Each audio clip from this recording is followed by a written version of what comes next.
अब्दुल सत्तार यांची मंत्रिमंडळातून हकालपट्टी करा अशी मागणी भाजपच्या सिल्लोड शहर अध्यक्षांनी केली आहे आणि या संदर्भात त्यांनी भाजप प्रदेशाध्यक्ष चंद्रशेखर बावनकुळे यांना पत्र सुद्धा लिहिलंय।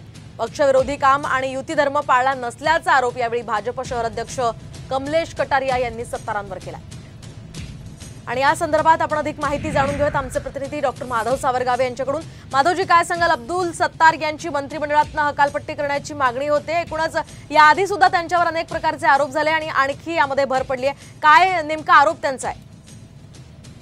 मोहिनी, लोकसभा निवडणुकीमध्ये सलग 4 वेळा विजयी झालेले रावसाहेब दानवे यांना पराभूत करण्याच्या कारणीभूत अब्दुल सत्तार आहेत असा थेट आरोप स्थानिक भाजपकडून केला जातोय।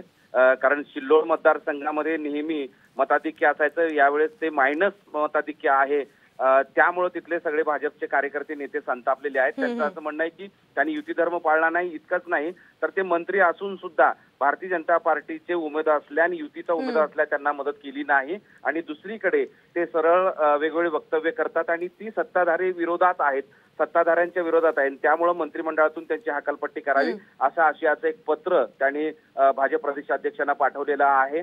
कमलेश कटारिया असं ते भाजपच्या शहर अध्यक्षाचं नाव आहे, त्यांनी ही मागणी केली आहे। सोबतच त्यांच्याबरोबर स्थानिक भाजपचे कार्यकर्ते नेते सुद्धा आहेत। त्यामुळे आता अब्दुल सत्तार यांच्या संदर्भात राज्य सरकारच्या पातळीवर काय निर्णय होतो किंवा त्या संदर्भात काय चर्चा होते पाहणं महत्त्वाचं आहे। नक्कीच, धन्यवाद माधवजी दिलेल्या सविस्तर माहितीसाठी।